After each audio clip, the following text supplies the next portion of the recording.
The scarlet dress arrived on a Thursday, and Catherine Okafor knew immediately it was a mistake. Not the dress itself, that was perfect, bold silk that caught the light like liquid fire. The mistake was standing in her tiny Seoul apartment, holding a garment that cost more than 3 months' rent, sent by a man she'd refused 4 times already. But then again, Yoon Jae-sung didn't seem like the type who understood the word no. Catherine's phone buzzed. Unknown number. Did it arrive? His voice was smooth, confident, the kind of voice that expected things to go his way. Mr. Yoon, I already told you. Jay. And you told me no. 4 times, actually. I'm keeping count. There was amusement in his tone, but something else too. Something that sounded almost like desperation. Just hear me out. 5 minutes. That's all I'm asking. Catherine looked at the dress hanging on her closet door, then at her reflection in the mirror. Professional. Composed. A woman who didn't take handouts from wealthy strangers, no matter how attractive they were, no matter how much $50,000 could change her life. And if you're wondering how a sommelier at Seoul's fanciest restaurant ended up holding a designer dress sent by a man she barely knew, well, hit that subscribe button because this story gets wild. Drop a comment and tell me what you'd do in Catherine's position, and don't forget to like this video. Trust me, you'll want to see how this ends. 3 weeks earlier, Catherine had been having the worst night of her career. The restaurant, Elevation, catered to Seoul's elite. Old money, new money, and everyone pretending to be money. Catherine had learned to read them all. The nervous first daters ordering the second cheapest wine. The businessmen who ordered by price, not taste.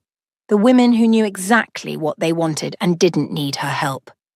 Then there was Mr. Hwang, portly, loud, and sitting at the center table with 5 colleagues who hung on his every word. He'd ordered a 2015 Burgundy, tasted it, and immediately declared it cooked, wine terminology, for spoiled. Catherine knew 3 things instantly.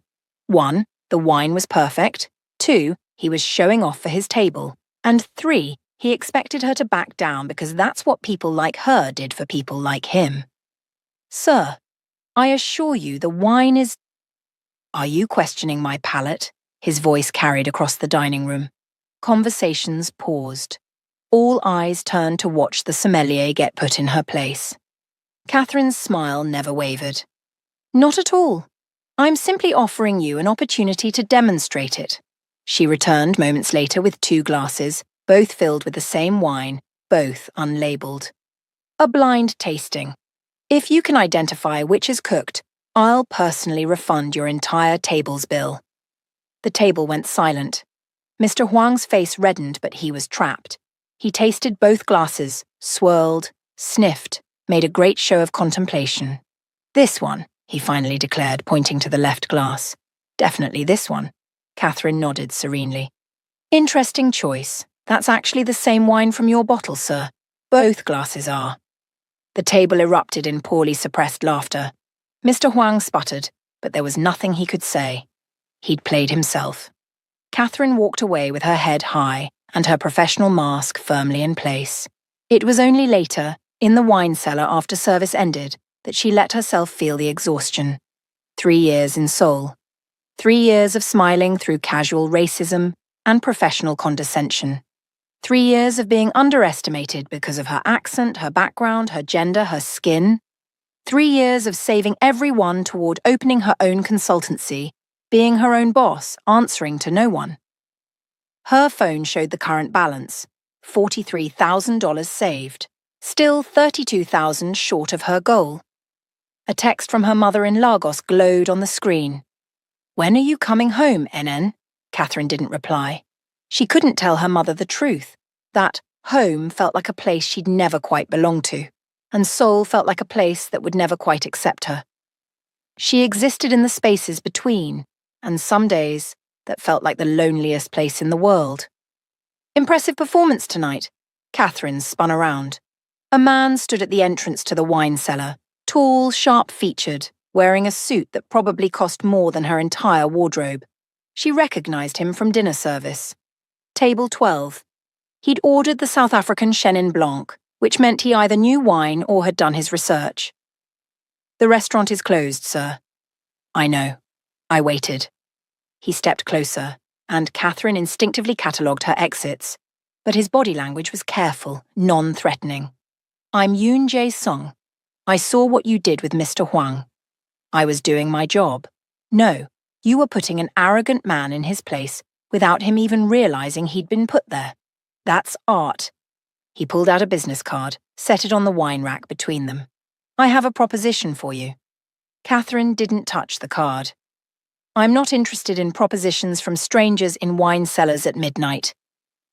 A ghost of a smile crossed his face. "Fair. Then let me make it not strange. $50,000 for one evening of your time. Completely professional. Completely above board. And before you say no, I should mention, I know you're 32,000 short of opening your own consultancy." Catherine's blood went cold. "You've been investigating me?" "Due diligence. I needed to know you couldn't be easily bought or intimidated. Turns out I was right on both counts." He gestured to the card. "My number. Think about it. No pressure. But Catherine, I promise you, what I'm offering is strange, possibly insane, but it's also completely legitimate. And it might be the most honest business transaction either of us ever makes."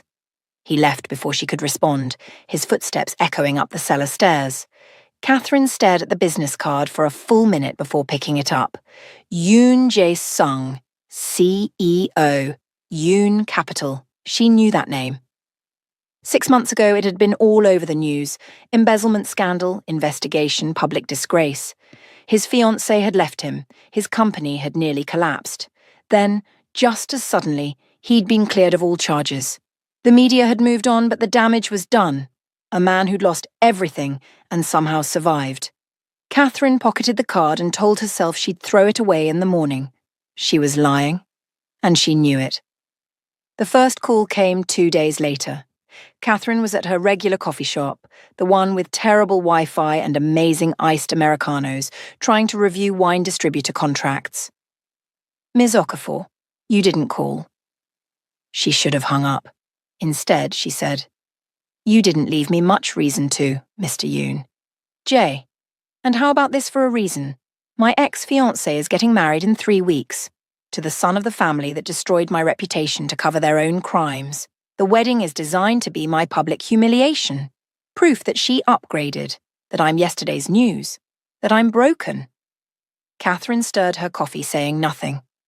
"I could go alone," Jay continued.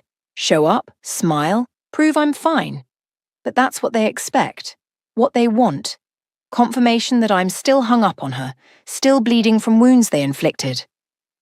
"So you want to bring a date to prove you've moved on?" "I want to bring someone extraordinary, someone who can't be bought, intimidated, or controlled. Someone who'll walk into that room and remind everyone, including me, that their opinion doesn't define worth." Catherine hated how much those words resonated. "You're looking for a statement. I'm looking for a partner." His voice softened. "Look, I know how this sounds. Rich guy trying to make his ex jealous. But that's not what this is. I don't want her back. I don't want revenge. I just want to walk into that room and not feel like I'm drowning." Something in his voice, vulnerability maybe, or exhaustion, made Catherine pause. "Why me?"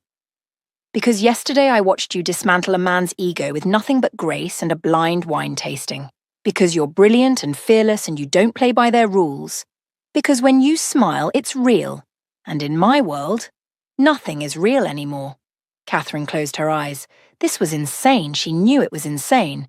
50,000 for one evening. Plus expenses, designer dress, shoes, jewelry, whatever you need. Full contract, lawyer reviewed, ironclad protections for you. You control your narrative. You can walk away at any moment. And Catherine? He paused. "I'm not asking you to pretend to be in love with me. I'm asking you to be exactly who you are." That's terrifying enough for their world. She should have said no. Should have hung up, blocked his number, gone back to her safe, predictable life of saving pennies and swallowing pride. "I need to think about it. Take all the time you need. The wedding is in 21 days. He hung up before she could respond, which was probably smart. If he'd kept talking, she might have said yes, and saying yes to something this crazy required at least pretending to be rational about it. Catherine lasted 6 hours before she called her best friend Amara in New York. It was 4 a.m. there, but Amara answered on the second ring because that's what best friends did. Someone better be dying. I think I'm about to do something incredibly stupid. Oh, good, I'm awake for this. Tell me everything. Catherine explained the offer, the money, the wedding, the scarlet dress that had arrived the next day without her saying yes. She explained Jay's voice and his vulnerability and the way he'd seen right through her professional armor to the woman underneath who was tired of being invisible. Amara listened to all of it, then said, "Okay, but is he hot?" Amara, what? It's a valid question. You're going to spend an evening on this man's arm at his ex's wedding. If you have to fake chemistry, it helps if you're not faking the attraction part. Catherine thought about sharp cheekbones and careful hands and the way Jay had looked at her in the wine cellar like she was a puzzle he wanted to solve. He's aesthetically pleasing. Girl, you're already in trouble, I can hear it in your voice. I haven't even said yes yet, but you're going to. Look, normally I'd tell you to run far and fast from rich men with revenge schemes. But Kath, you've been in Seoul for 3 years, and I haven't heard you this alive since you first got there. Whatever this is, it's waking something up in you. Just be careful, protect yourself, and for God's sake, get everything in writing. After they hung up, Catherine pulled out the dress again, held it against her body, looked at herself in the mirror. Imagined walking into a room full of Seoul's elite wearing this shade of defiance. The woman looking back at her wasn't the professional sommelier who'd learned to make herself small and unthreatening. This woman looked dangerous. This woman looked ready for war. Catherine picked up her phone. I have conditions, Jay answered immediately like he'd been waiting. I expected nothing less.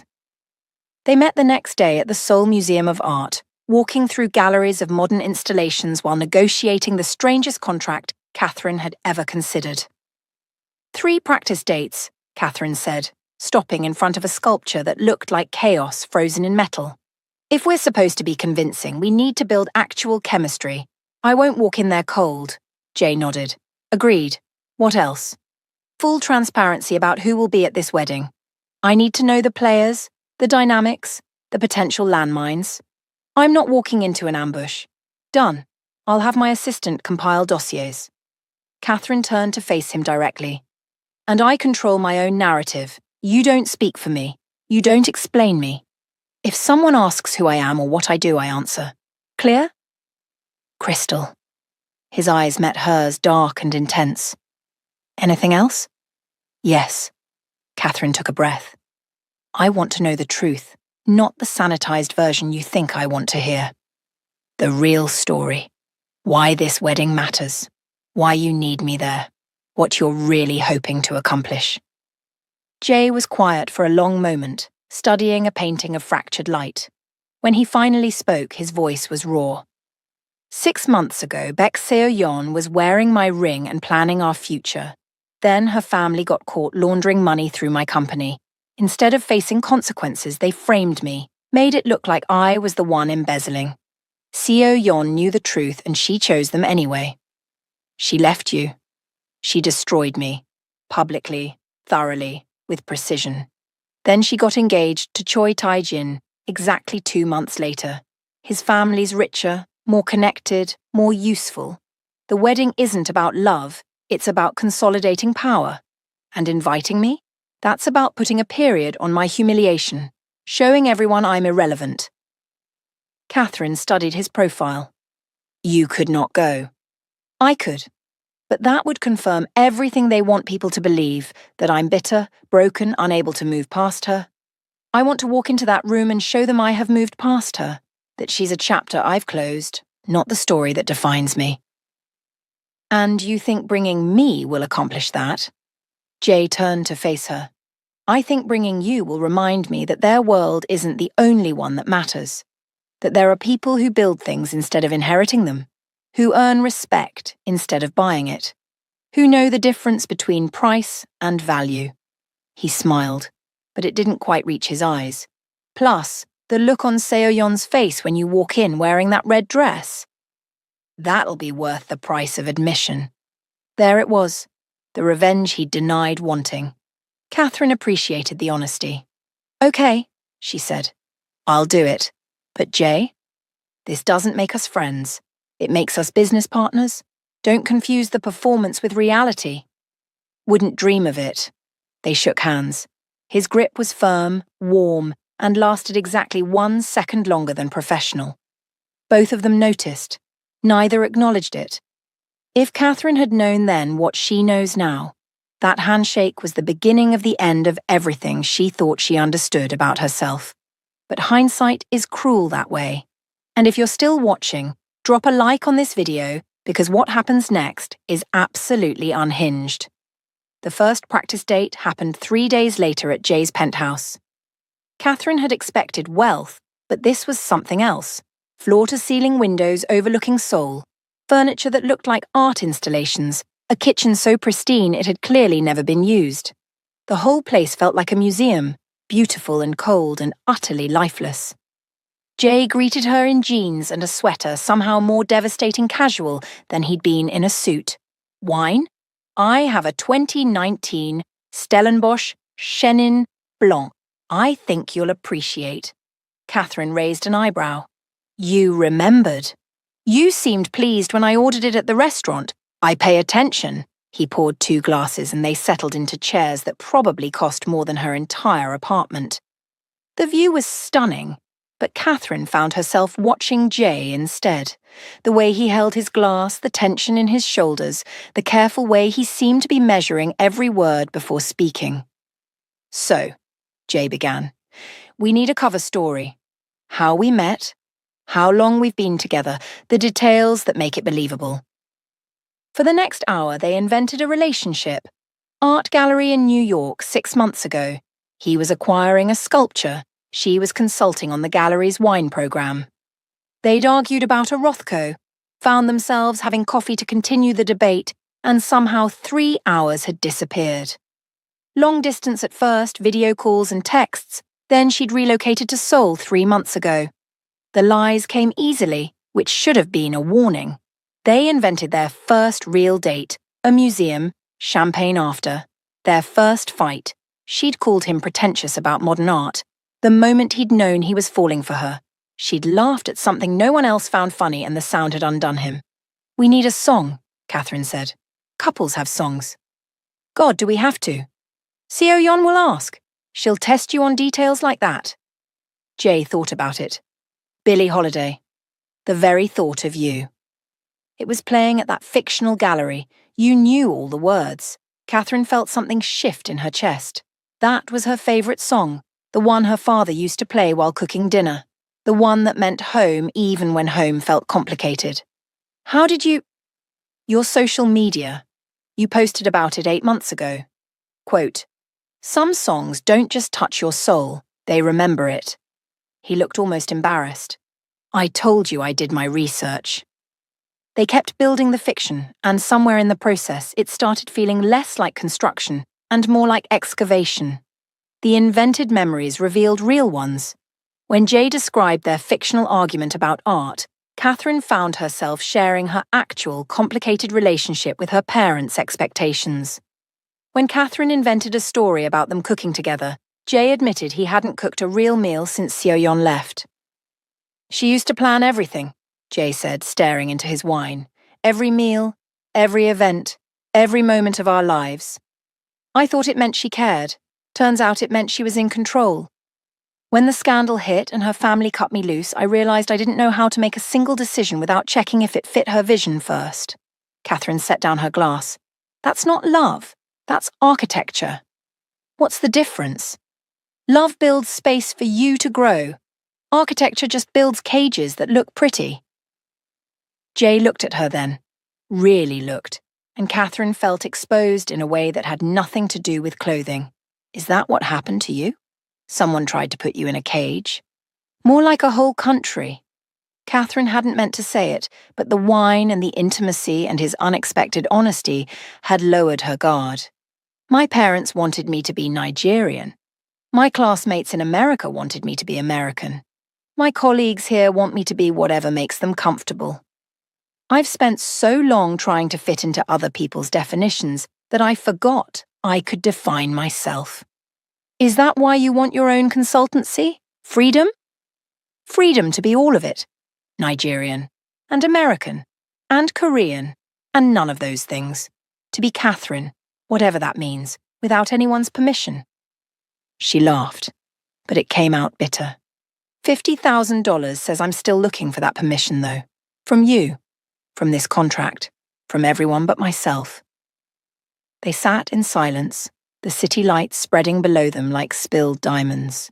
When Jay finally spoke, his voice was quiet. What if we made a deal? During these practice dates, we don't perform.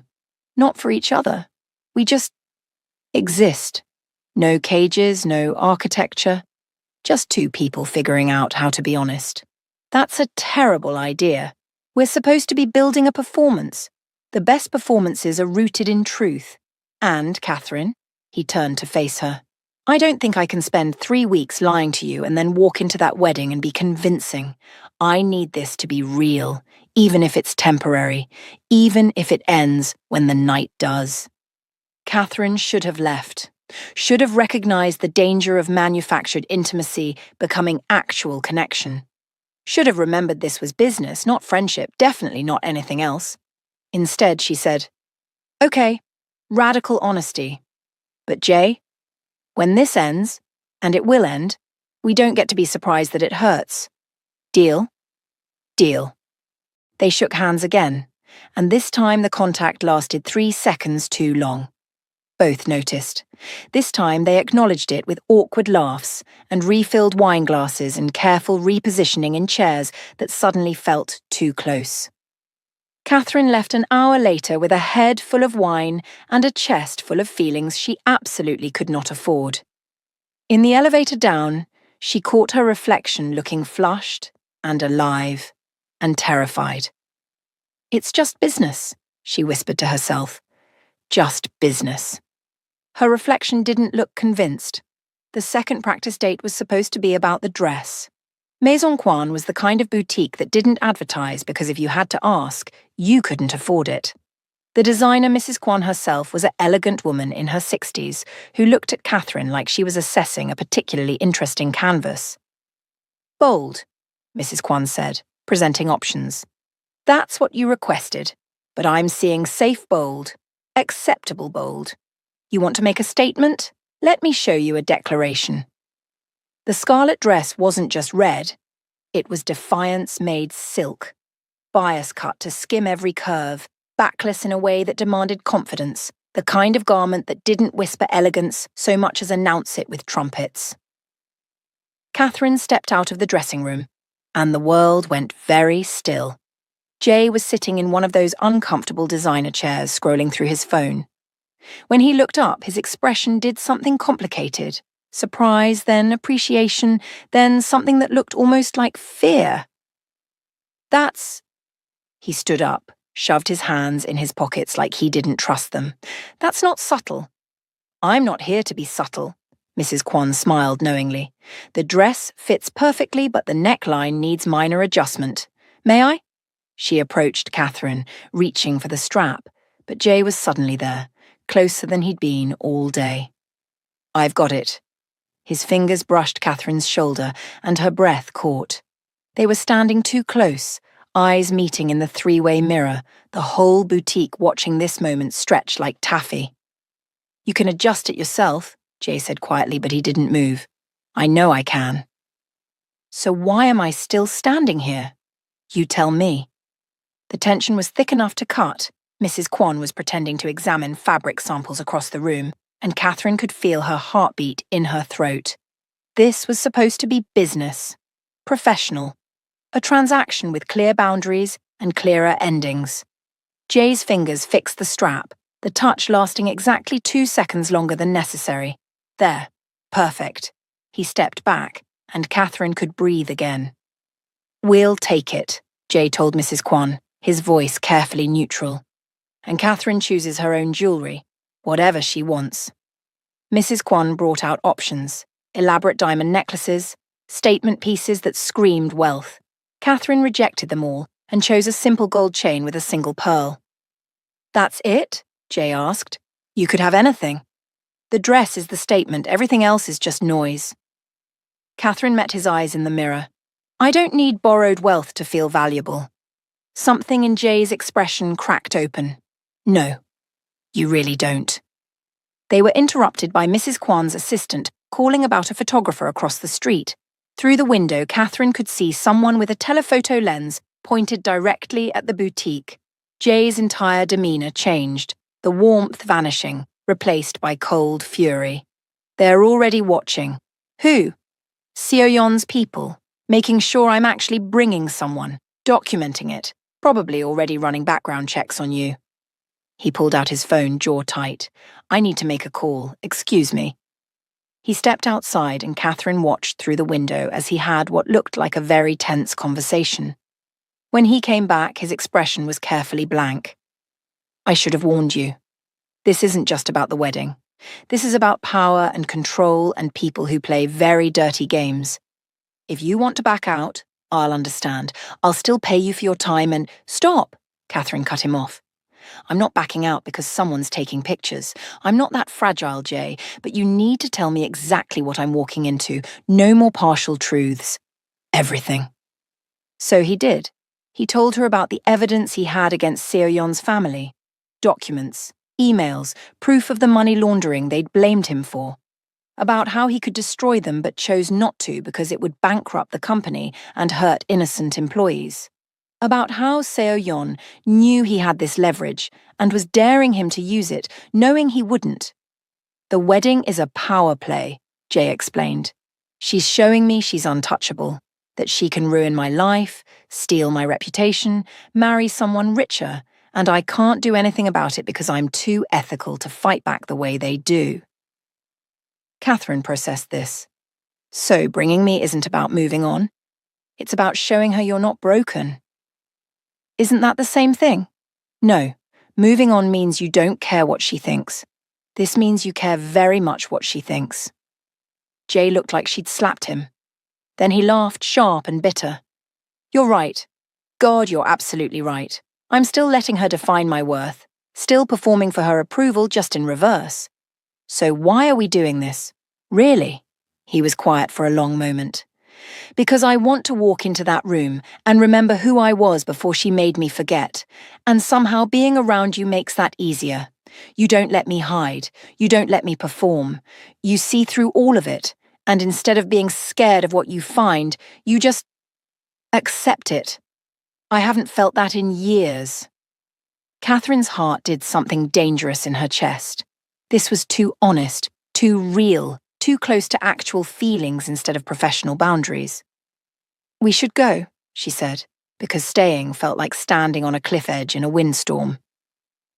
In the car on the way back, they sat in loaded silence. Finally, Jay said, "I'm sorry. For not being honest from the start. For putting you in danger. For—" "Shut up, Jay." He blinked. "What?" "You're spiraling. I can see you doing it. Stop apologizing and just talk to me like a person." So he did. He told her about growing up middle class, building his company from nothing, the pride he'd felt the first time his parents saw his office. About how Seoyeon had felt like proof he'd made it, and losing her had felt like losing the evidence of his own success. Catherine told him about Lagos and New York and Seoul, about feeling like a permanent tourist in every place she'd lived. About her mother's disappointed voice whenever Catherine explained she wasn't coming home yet. Somewhere in the conversation, the professional distance they'd been maintaining crumbled entirely. They weren't employer and employee anymore. They were just two people who'd accidentally become honest with each other. When Jay dropped her off, Catherine sat in her apartment for an hour, staring at nothing. Amara called. "How'd the dress fitting go?" "I think I'm in trouble. The fun kind or the disaster kind? I don't know yet. Maybe both." The third practice date was supposed to be the test run, a charity gala where they'd practice being a couple in public. Catherine arrived at the venue separately, maintaining the illusion of independence even as she felt that independence slipping through her fingers. The gala was everything she'd expected. Champagne, designer gowns, conversations that cost more than they revealed. Catherine navigated it all with practiced ease until she saw Jay across the room. He was surrounded by people doing the social dance, but the moment he saw her, everything else seemed to fall away. He crossed to her like a man walking toward oxygen. "You came. Did you think I wouldn't?" "I hoped you would." He offered his arm and she took it, and the room noticed. Conversations paused. Eyes tracked them. Catherine felt the weight of assessment, judgment, curiosity. "They're staring," she murmured. "Let them. You look incredible." The compliment was simple, honest, and it hit her like a physical thing. She wasn't wearing the scarlet dress tonight. That was reserved for the wedding. This was elegant navy, sophisticated, safe. But the way Jay looked at her made her feel like she was wearing fire. They were intercepted almost immediately by Mrs. Park, a society matriarch with a smile like a knife. "Jay Sung, how wonderful to see you. And this is Catherine Okafor." Catherine introduced herself, offering a hand that Mrs. Park took like she was accepting something unclean. "I'm a sommelier and wine consultant." "How exotic." Mrs. Park's tone made it sound like an insult. "Where are you from originally?" Before Catherine could answer, Jay cut in. "Catherine splits her time between Seoul, New York, and Lagos. She's building an international consultancy. She's brilliant." Catherine gently pressed her foot against his. Their signal, he was being too protective, too obvious. She could fight her own battles. "Actually, Mrs. Park, I'm from all of those places and none of them. I don't really believe in originally." "Do you?" Catherine smiled, all politeness over steel. Mrs. Park's expression soured. "How modern of you." Her daughter Minji tried to salvage the conversation. "Your dress is quite bold." Catherine looked pointedly at Minji's beige gown. "Thank you. I prefer making statements to fading into wallpaper." The conversation ended shortly after, and as they walked away, Jay was trying not to laugh. "You're terrifying. You hired me for this." "I'm starting to think I should have warned them instead of preparing you." The orchestra started playing and couples moved to the dance floor. Jay hesitated. "Would you like to dance?" "I don't dance."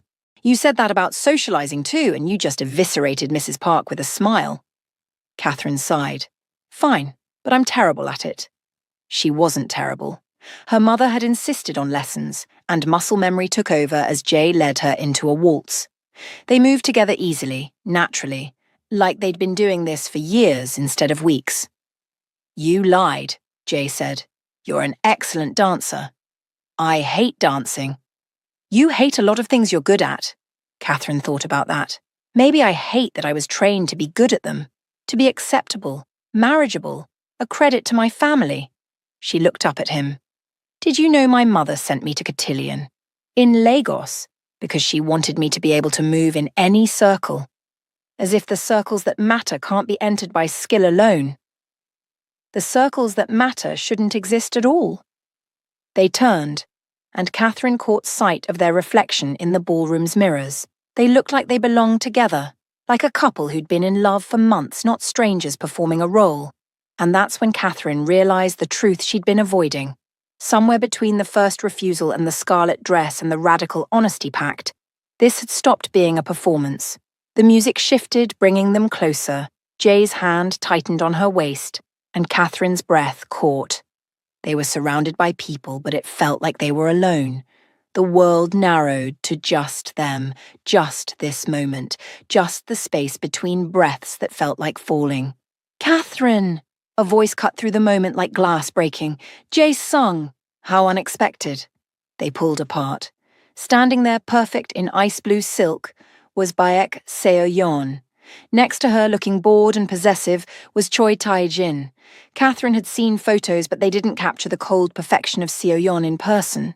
She was beautiful the way a blade is beautiful, sharp, precise, and designed to cut. "Seo-yeon?" Jay's voice was neutral, careful. "Tae-jin." "Catherine, this is Baek. Seo-yeon and Choi Tae-jin." "Seo-yeon, Tae-jin, this is Catherine Okafor." Seo-yeon extended a hand, limp and expecting gratitude. Catherine shook it firmly, equal to equal. "Okafor," Seo-yeon said, drawing out the syllables. "That's Nigerian?" "Yes." "How fascinating. And you're in wine?" The pause before wine was deliberate, dismissive. Among other things, I consult on art acquisitions as well. Catherine smiled. I prefer building things to inheriting them. It was a direct hit. Seo-yeon's smile tightened, and Tae-jin's expression went cold. How entrepreneurial? Tae-jin said. The word sounded like an insult in his mouth. Self-made success stories are always so inspiring. Catherine felt Jay tense beside her, but she stepped closer to him, claiming him in a way that was unmistakable. As are strategic marriages. You must be very excited about the wedding. The subtext was clear. Everyone at the table caught it. This wasn't a love match, this was a merger. Seo-yeon's mask slipped for just a moment, showing the fury underneath. We're very happy. I hope we'll see you both there. I'd hate for Jae-sung to miss it. Translation. I want to watch you suffer. Jae's response was immediate. We wouldn't miss it. Seo-yeon looked at Catherine then, really looked, and something like uncertainty crossed her face. She'd expected Jae to show up broken or alone. She hadn't expected this, a woman who couldn't be intimidated, who stood toe-to-toe with her without flinching. How sweet, Seo-yeon finally said. Bringing a date. It's good to see you've moved on. The implication was clear. He hadn't really moved on. This was performance, compensation, proof of wound rather than healing. Catherine felt something shift in her chest. This woman had destroyed Jae, and she was standing here acting like she'd done him a favor. The anger that rose in Catherine was surprising in its intensity. She looked up at Jae with what she hoped looked like adoration. We have, haven't we? Jae's eyes met hers, and something passed between them. Understanding, solidarity, and something else that felt dangerously real. Completely. He kissed her forehead, gentle and sweet and completely unplanned. It wasn't in their contract. They hadn't discussed it. But it felt natural, necessary, and Catherine found herself leaning into it instead of pulling away. When she looked back at Seo-yeon, the other woman's composure had cracked, just slightly. Score 1 for the wine consultant. After Seo-yeon and Tae-jin left, Catherine stepped back from Jae, suddenly aware of how close they'd been standing. The forehead kiss wasn't approved. I know, I'm sorry, it felt necessary, I know. Catherine looked away. Just ask next time. There won't be a next time. After the wedding, I know. After the wedding, this ends. She forced brightness into her voice. But that was good. Convincing. She definitely bought it. Jae was quiet for a moment. Yeah, convincing. They stayed at the gala for another hour, playing their parts perfectly. But something had shifted. The performance felt less like acting and more like prophecy, showing them a future they couldn't actually have. In the car afterward, silence stretched between them like a third passenger. That was... Jae started. A test run. We passed. Catherine stared out the window. The wedding is in 1 week. We should probably not see each other until then. Let the tension build. Make it more authentic. It was a lie, and they both knew it. She needed space. Needed to remember this was business, not romance. Needed to stop looking at Jae like he was anything other than a client with a really generous contract. Catherine. Don't. She cut him off. Whatever you're about to say, don't. We have 1 week. After that, we're done. Let's not complicate it. He dropped her off without another word. Catherine made it all the way to her apartment, all the way to her bedroom, all the way to sitting on her bed before she admitted the truth. She was in love with Yoon Jae-sung, and it was the stupidest thing she'd ever done. And if you've made it this far, hit that subscribe button because this story is about to get absolutely devastating. Drop a comment telling me whose side you're on, Team Catherine or Team Jae, and don't forget to like this video. 3 days before the wedding, Catherine's world imploded. Her manager at Elevation called her into the office with an expression Catherine couldn't read. Professional concern mixed with something like pity. Catherine, we've received a complaint. An anonymous tip suggesting you're engaging in escort services with wealthy clients. The words hit like a physical blow. That's absurd. I'm consulting for Yoon Jae-sung. We're aware. The tip was very specific, mentioned him by name, mentioned large sums of money, mentioned the wedding. Her manager looked genuinely apologetic. Look, I don't believe it, but we can't have this association with the restaurant. I'm suspending you pending investigation. Catherine felt the world tilt. You're suspending me based on an anonymous accusation? I don't have a choice. If this were to become public, it won't become public because it's not true. But even as she said it, Catherine knew how it looked. Secret contract, large payment, high-profile event. She couldn't explain without breaking the NDA, couldn't defend herself without exposing the very arrangement she'd agreed to keep private. She left the restaurant in a daze, called Jay from the street. The deal is off. Catherine, wait. Seo-yeon got to my job. She's destroying my career the same way she destroyed yours, and I won't. Her voice cracked. This isn't worth it. I'm sorry. I'll fix it. I'll call your manager. Explain everything. That makes it worse. Then it looks like you're covering for me. Don't you see? She's already won. Catherine's laugh was bitter. I should have known better than to think I could play in your world without getting burned. She hung up before he could respond, went home and started packing. If Seoul didn't want her, fine. She'd go back to Lagos, start over, stop trying to be something she wasn't. Her phone buzzed. Text from Amara. Call me now. But Catherine couldn't talk. Couldn't explain how she'd let herself believe the performance might become real. Couldn't admit that somewhere between the contract and the honesty and the almost kiss on the dance floor, she'd forgotten this was supposed to end. The knock on her door came 2 hours later. Not Jay, his assistant, holding an envelope. He wanted you to have this. No strings. Inside was a check for $75,000, the full amount plus bonus. A letter to her employer explaining everything, offering to speak to the board personally. And a handwritten note that made Catherine's eyes burn. Catherine, you were right. About all of it.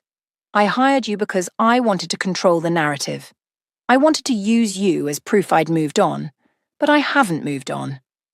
Not from what Seo-yeon did, and not from my own patterns of trying to control everything. You asked me what I really wanted. The truth is, I wanted to win. I wanted to show up with someone extraordinary and prove I'm fine. But I'm not fine. And pretending with you made me realize how much I've been pretending with myself. I'm going to the wedding alone. Not because I'm brave, but because going with you would mean lying to you one more time about what this has become for me. The money is yours. You earned it by tolerating my arrogance and teaching me what honesty looks like. If you want nothing to do with me after this, I understand. But if you change your mind about the wedding, the offer stands, not as an employee, as my date, my real date. The choice is yours. It always should have been. Catherine read it 3 times. Then she called Amara. He's in love with you, Amara said after hearing the whole thing. You know that, right? It doesn't matter. This was always going to end. Why? Why does it have to end? Because people like him don't end up with people like me. Because I was hired help with a really nice contract. Because you're scared. Kath, when was the last time someone saw all of you, not the professional mask, not the perfect daughter, not the acceptable version, and still wanted more? Catherine didn't have an answer. What do you want? Amara pressed. Not what makes sense, not what's safe. What do you actually want? And Catherine, sitting in her half-packed apartment holding a letter that felt like a confession, finally admitted it. I want to go to that wedding. I want to walk in there with him. I want to choose him, knowing it might not work, knowing it might hurt, knowing all the reasons it's a terrible idea. Then go.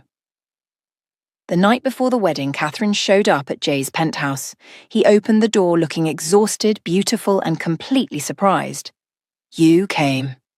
Don't make this a thing. I wouldn't dare. She walked in and they stood in his too-perfect apartment, all the careful distance they'd maintained completely gone. I have new terms, Catherine said. Okay. No more money. This isn't a transaction anymore. Agreed. No more lies. Not to them, not to each other. Okay. And after the wedding, we talk about what this is, about what it could be. No promises, no guarantees, just honesty. Jay crossed the space between them, stopped just close enough that she could feel the heat of him. Can I? You can. He cupped her face, leaned his forehead against hers. They breathed together, existed in the space between almost and actual. And Catherine felt every wall she'd ever built start to crumble. Not yet, she whispered when his lips moved closer. When I'm sure it's real. For both of us. When? His voice was rough. After the wedding. After we stop performing. When it's just us and the truth. He stepped back and Catherine could breathe again. I'll pick you up at 6. I'll be ready. She turned to leave, then paused. Jay, wear the navy suit. It brings out your eyes. The fact that she'd noticed made him smile for the first time in days. The wedding day arrived like a storm, inevitable and electric. Catherine dressed slowly, carefully, each piece of armor fitting into place, the scarlet dress, the pearl necklace, bold red lips that said she wasn't here to whisper. When she looked in the mirror, she didn't see someone pretending to be confident.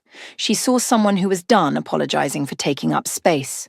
Jay picked her up at exactly 6, and when she opened the door, he forgot how to breathe. If you say beautiful, I'm going back inside. I was going to say devastating. In the car, they were both nervous. Professional confidence couldn't hide the fact that they were about to walk into a room full of people who wanted them to fail. Are you ready? Jay asked at a red light. No. You?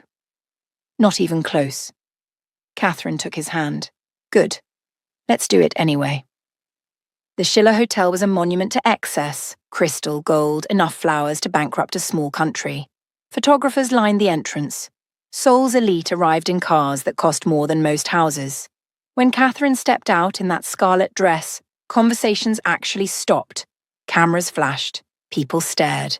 She was a declaration in a room full of whispers, and she owned every second of it. Jay offered his arm. She took it. They walked in together, and Catherine felt the power of choosing to be exactly who she was in the exact space that said she didn't belong. The ceremony was cold, perfect, and utterly loveless. Seo-yeon and Tae-jin said their vows like reading contracts. The kiss was performance. The applause was obligation.